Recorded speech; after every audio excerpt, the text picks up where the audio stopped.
You can only make it affordable for middle-class families and others if you have cost controls. What I'm saying, Mr. President, and others, is this all hangs together. You can't pick one out and do it without doing it all together. It all hangs together. Cases in point. Some states in the 90s tried to do health insurance reform without doing anything else. And they found it to be a debacle because the insurance premiums skyrocketed. New Hampshire, Kentucky, and Washington were forced to repeal their reforms because of that. Case in point, Massachusetts in the 90s put in health insurance reforms without anything else. Individual market premiums doubled. 4 years ago, when they did their comprehensive reform and they put the package together, premiums dropped by 40% in Massachusetts. That's why you can't do this incremental approach. Every time I hear about, we're sinking, we're drowning in this country on health care. An incremental approach is like a swimmer who's 50 feet offshore drowning, and you throw him a 10-foot rope. You say, well, it didn't reach him, but we'll get it back in. We'll throw him a 20-foot rope next time. Then we'll throw him a 30-foot and a 40. By that time, the swimmer's drowned. And that's what's going to happen to Ray Smith and so many other families in this country. They're going to drown by the time, if we do this kind of incremental type of an approach that I hear others talking about. Lastly, I'd like to put this in a different kind of a contextual framework. We don't allow segregation in our country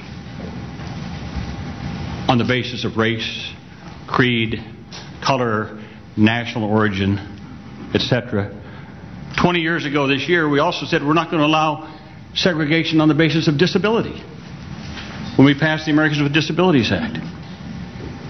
And yet we still allow segregation in America today on the basis of your health.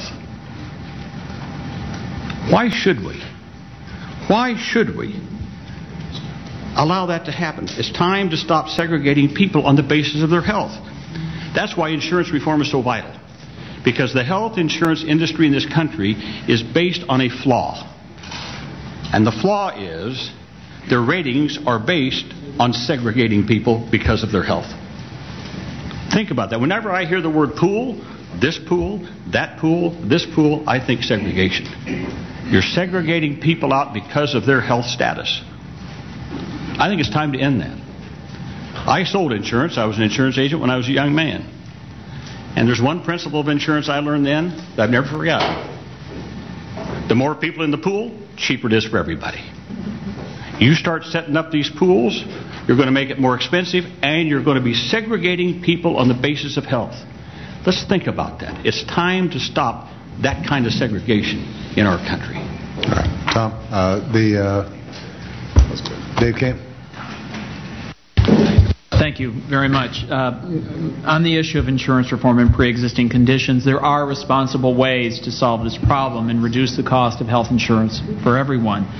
And we support state universal access programs that address high-risk pools and reinsurance that makes affordable coverage available to those who are sick and those who have a pre-existing condition. And I won't go through all of those things that Dr. Bustani and others here have talked about. But and our approaches are somewhat similar on this issue pre-2014 in the period where the House and Senate bills are ramping up. But there is a pretty big distinction, and that is that there's a key difference in the approaches. We prevent waiting lists during that period, and we have these programs managed by the state level, and they're robust enough that CBO has scored that they'll be effective. And what the House and Senate approaches are is that those rules are set in Washington. And the House and Senate bills are similar in that if you look at the Senate bill on page 48, 51, and 52, it's the unelected Secretary of Health and Human Services who has the authority to establish waiting periods for access to these programs, raise premiums, reduce benefits. And so it is we are similar in what we talk about. There's a very key different approach there.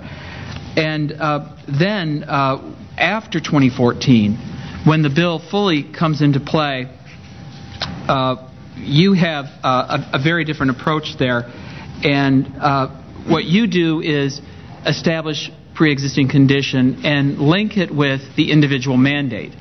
And the American people have told us they don't want to be forced to buy health insurance that they don't want and they can't afford. And this is a significant issue across the country. And the American people are telling us that the individual the mandates, the requirements to buy insurance are something that they want us to scrap and start over on.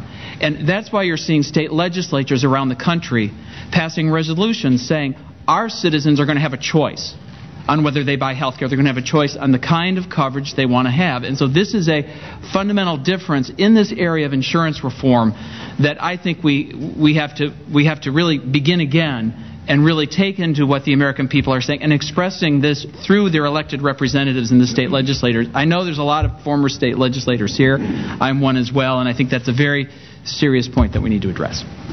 I'll just touch on your last point, which is the whole issue of pre-existing conditions. Tom Harkin mentioned it, but I'll be very brief because I know that we've got to move on to the next topic.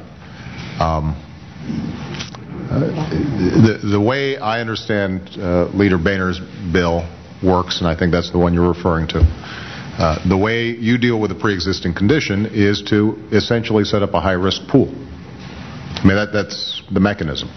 So what you're saying is if you're sick or older or you got hip replacements or what have you, and you're having trouble buying insurance on the open market, you're going to be able to buy into a high-risk pool. Now, Tom made the point earlier that, and this is indisputable, I don't think anybody would disagree with this, that if you set up a high-risk pool in which you don't have healthy people, younger people in the same pool as older, sicker people, the premiums for the older, sicker people who've been segregated into this pool is just going to be higher.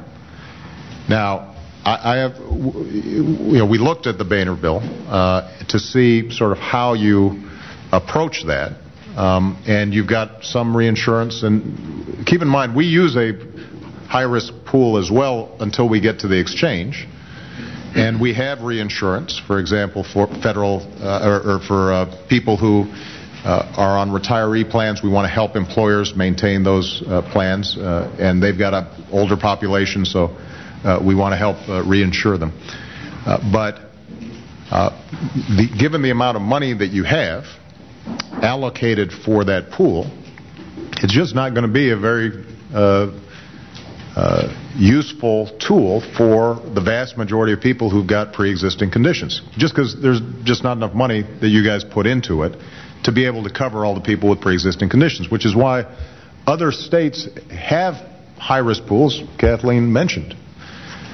There are, I don't know how many states, but let's say 20, 21 states currently have high-risk pools. Out of all those 21 states, about 200,000 people use the high-risk pool. And the reason is because by just dealing with older, less healthy individuals separately, or people with pre-existing conditions, it is very, very expensive. Tom's point was if everybody's in it, because presumably none of us know at any given moment who's going to end up being healthy and who's not. We don't know whether our kids are going to be suffering some sort of disease that we don't anticipate yet, or our spouses get ill.